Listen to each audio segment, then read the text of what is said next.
ಮಳೆಗಾಲದಲ್ಲಿ ಸಾಯಂಕಾಲ ಟೀ ಜೊತೆಗೆ ಗರಿಗರಿಯಾಗಿ ಏನಾದರೂ ತಿನ್ನಬೇಕು ಅಂತ ಅನ್ನಿಸ್ದಾಗ ಈ ರೀತಿಯಾಗಿ ಮಂಡಕ್ಕಿನ ಮಾಡ್ಕೊಳ್ಳಿ, ಸಖತ್ ಟೇಸ್ಟಿಯಾಗಿರುತ್ತೆ.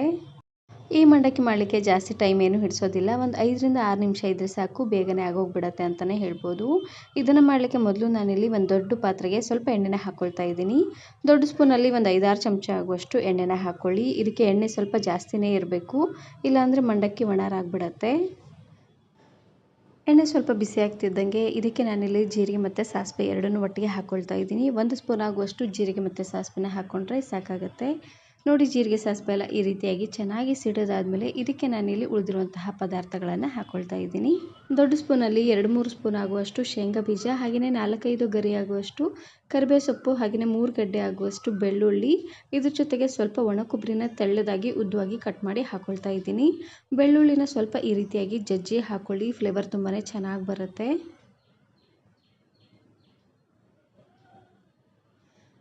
ಇವೆಲ್ಲವನ್ನು ಹಾಕ್ಕೊಂಡು ಲಾಸ್ಟಲ್ಲಿ ಇದಕ್ಕೇನೆ ನಾನಿಲ್ಲಿ ಪುಟಾಣಿನ ಹಾಕ್ಕೊಳ್ತಾ ಇದ್ದೀನಿ. ಒಂದು ಅರ್ಧ ಕಪ್ ಆಗುವಷ್ಟು ಪುಟಾಣಿ ಹಾಕ್ಕೊಂಡ್ರೆ ಸಾಕಾಗುತ್ತೆ. ಮನೇಲಿ ಮಕ್ಕಳಿದ್ರೆ ಪುಟಾಣಿ ಹಾಗೆಯೇ ಶೇಂಗಾ ಬೀಜನ ಸ್ವಲ್ಪ ಜಾಸ್ತಿ ಅನ್ನೋಂಗೆ ಹಾಕ್ಕೊಳ್ಳಿ, ಮಕ್ಕಳು ತುಂಬಾ ಇಷ್ಟಪಟ್ಟು ತಿಂತಾರೆ. ಇವಾಗ ಉರಿನ ಪೂರ್ತಿಯಾಗಿ ಲೋ ಫ್ಲೇಮ್ನಲ್ಲೇ ಇಟ್ಟು ಎಲ್ಲವೂ ಚೆನ್ನಾಗಿ ಕೆಂಪಾಗಿ ಗರಿಗರಿಯಾಗಬೇಕು ನೋಡಿ, ಅಲ್ಲಿವರೆಗೂ ಲೋ ಫ್ಲೇಮ್ನಲ್ಲೇ ಇಟ್ಟು ಈ ರೀತಿಯಾಗಿ ಫ್ರೈ ಮಾಡಿಕೊಂಡ್ರೆ ಸಾಕಾಗುತ್ತೆ. ಇವಾಗ ನೋಡ್ತಾ ಇರ್ಬೋದು, ಒಂದು ಅರ್ಧದಷ್ಟು ಬೆಂದಾಗಿದೆ. ಇನ್ನು ಸ್ವಲ್ಪ ಹೊತ್ತು ಚೆನ್ನಾಗಿ ಕೆಂಪಾಗೋ ರೀತಿಯಾಗಿ ಬೇಯಿಸ್ಕೊಂಡ್ರೆ ಸಾಕಾಗುತ್ತೆ. ನಾನು ಮಂಡಕ್ಕಿನ ಬಳಸಿ ಇದೇ ರೀತಿ ಬಹಳಷ್ಟು ವೆರೈಟಿ ಆಗಿರುವಂತಹ ರೆಸಿಪೀಸ್ನ ಅಪ್ಲೋಡ್ ಮಾಡಿದ್ದೀನಿ. ವಿಡಿಯೋ ನೋಡಿಲ್ಲ ಅಂದರೆ ಈ ವಿಡಿಯೋ ಕೊನೆಯಲ್ಲಿ ಹಾಕಿರ್ತೀನಿ, ನೋಡಿ ಚೆಕ್ ಮಾಡಿ. ನೋಡಿ, ಈ ರೀತಿಯಾಗಿ ಎಲ್ಲ ಪದಾರ್ಥನೂ ಚೆನ್ನಾಗಿ ಕೆಂಪಾಗಿ ಹುರ್ಕೊಳ್ಬೇಕು. ಆದಷ್ಟು ಲೋ ಫ್ಲೇಮ್ನಲ್ಲೇ ಇಟ್ಟು ಹುರ್ಕೊಳ್ಳಿ, ಗರಿಗರಿಯಾಗಿ ತುಂಬಾ ಚೆನ್ನಾಗಿರುತ್ತೆ. ಉರಿನ ಪೂರ್ತಿಯಾಗಿ ಹೈ ಫ್ಲೇಮ್ನಲ್ಲಿ ಇಟ್ಬಿಟ್ರೆ ಮೇಲ್ಗಡೆ ಎಲ್ಲ ಕೆಂಪಾಗಿರುತ್ತೆ, ಹಾಗೆಯೇ ಒಳಗಡೆ ಎಲ್ಲ ಹಸಿ ಹಸಿ ಹಾಗೆ ಉಳ್ಕೊಂಡ್ಬಿಡುತ್ತೆ. ಇವಾಗ ನಾನಿಲ್ಲಿ ಖಾರ ಪುಡಿನ ಹಾಕ್ಕೊಳ್ತಾ ಇದ್ದೀನಿ. ನಿಮಗೆ ಖಾರಕ್ಕೆ ಎಷ್ಟು ಖಾರ ಬೇಕೋ ಅಷ್ಟು ಖಾರನ ನೀವಿಲ್ಲಿ ಹಾಕ್ಕೊಳ್ಬೋದು. ನಾನಿಲ್ಲಿ ದೊಡ್ಡ ಸ್ಪೂನಲ್ಲಿ 2 ಸ್ಪೂನ್ ಆಗುವಷ್ಟು ಅಚ್ಚ ಖಾರದ ಪುಡಿನ ಹಾಕ್ಕೊಳ್ತಾ ಇದ್ದೀನಿ. ಹಾಗೆಯೇ ಇದ್ರ ಜೊತೆಗೆ ಸ್ವಲ್ಪ ರುಚಿಗೆ ತಕ್ಕಷ್ಟು ಉಪ್ಪು, ಅರ್ಧ ಚಮಚ ಆಗುವಷ್ಟು ಅರಶಿನ ಪುಡಿನ ಹಾಕ್ಕೊಳ್ತಾ ಇದ್ದೀನಿ.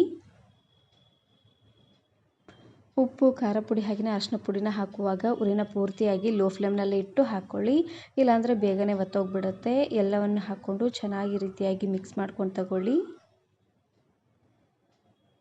ನೋಡಿ, ಈ ರೀತಿಯಾಗಿ ಚೆನ್ನಾಗಿ ಇದನ್ನು ಮಿಕ್ಸ್ ಮಾಡ್ಕೊಂಡಿದ್ದಾದಮೇಲೆ ಇವಾಗ ನಾನಿಲ್ಲಿ ಮಂಡಕ್ಕಿನ ಹಾಕ್ಕೊಳ್ತಾ ಇದ್ದೀನಿ. ಪಳ್ಳ ಮಂಡಕ್ಕಿ ಬರುತ್ತೆ ನೋಡಿ, ಅದನ್ನು ಹಾಕ್ಕೊಳ್ಳಿ, ಚೆನ್ನಾಗಿರುತ್ತೆ. ಇದರಲ್ಲಿ 2 ರೀತಿಯಾಗಿರುವಂತಹ ಮಂಡಕ್ಕಿ ಬರುತ್ತೆ. ನಾನಿಲ್ಲಿ ಪಳ್ಳ ಮಂಡಕ್ಕಿನ ಬಳಸ್ತಾ ಇದ್ದೀನಿ. ಮಂಡಕ್ಕಿನ ಹಾಕ್ಕೊಂಡು ಉರಿನ ಪೂರ್ತಿಯಾಗಿ ಲೋ ಫ್ಲೇಮ್ನಲ್ಲೇ ಇಟ್ಟು ಚೆನ್ನಾಗಿ ರೀತಿಯಾಗಿ ಮಿಕ್ಸ್ ಮಾಡ್ಕೊಳ್ತಾನೆ ಲೋ ಫ್ಲೇಮ್ನಲ್ಲೇ ಇಟ್ಟು ತಿರ್ಗಿಸ್ಕೊಳ್ತಾ ಬನ್ನಿ. ಈ ರೀತಿಯಾಗಿ ಮಾಡೋದ್ರಿಂದ ಮಂಡಕ್ಕಿ ತುಂಬಾ ಗರಿಗರಿಯಾಗಿ ಚೆನ್ನಾಗಿ ಬರುತ್ತೆ. ಮಂಡಕ್ಕಿ ಚಳಿಗೆ ಮೆತ್ತಗಾಗಿದ್ದರೆ ಈ ರೀತಿಯಾಗಿ ಮಾಡ್ಕೊಳ್ಳಿ. ಚೆನ್ನಾಗಿ ಬಿಸಿಲಿದ್ರೆ ಒಂದು ಅರ್ಧ ಗಂಟೆ ಅಥವಾ 1 ಗಂಟೆ ಅಷ್ಟೊತ್ತು ಚೆನ್ನಾಗಿ ಬಿಸಿಲಲ್ಲಿಟ್ಟು ಆಮೇಲೆ ಮಂಡಕ್ಕಿನ ಮಾಡ್ಕೊಳ್ಳಿ, ಚೆನ್ನಾಗಿರುತ್ತೆ ಗರಿಗರಿಯಾಗಿ. ಇದನ್ನು ನೀವು ಸಾಯಂಕಾಲ ಟೀ ಜೊತೆಗೆ, ಇಲ್ಲಾಂದರೆ ಬೆಳಗ್ಗೆ ಉಪ್ಪಿಟ್ಟು ಮಾಡಿದ್ರೆ ಅದ್ರ ಜೊತೆಗೂ ಸಹ ಸರ್ವ್ ಮಾಡ್ಕೋಬೋದು. ಇಲ್ಲಾಂದರೆ ಟೂರು ಟ್ರಿಪ್ಪು ಹೋಗೋರು ಈ ರೀತಿಯಾಗಿ ಮಂಡಕ್ಕಿನ ಮಾಡಿಕೊಂಡು ತಗೊಂಡು ಹೋಗಿ, ತುಂಬಾ ಚೆನ್ನಾಗಿರುತ್ತೆ. ಈ ಮಂಡಕ್ಕಿನ ನೀವು 1 ವಾರವರೆಗೂ ಸ್ಟೋರ್ ಮಾಡಿ ಇಟ್ಕೋಬೋದು, ತುಂಬಾ ಚೆನ್ನಾಗಿರುತ್ತೆ. ಈ ವಿಡಿಯೋ ಇಷ್ಟ ಆದರೆ ಈಗಲೇ ಒಂದು ಲೈಕ್ ಬಟನನ್ನು ಕ್ಲಿಕ್ ಮಾಡಿ, ಫ್ರೆಂಡ್ಸ್ ಆ್ಯಂಡ್ ಫ್ಯಾಮಿಲಿ ಜೊತೆಗೆ ಶೇರ್ ಮಾಡಿ. ಹಾಗೆಯೇ ಮತ್ತಷ್ಟು ಹೊಸ ರೆಸಿಪಿಗಾಗಿ ವರ್ಣಿಕಾ ಅಡುಗೆ ಮನೆ ಯೂಟ್ಯೂಬ್ ಚಾನಲನ್ನು ಸಬ್ಸ್ಕ್ರೈಬ್ ಮಾಡ್ಕೊಳ್ಳಿ. Thank you.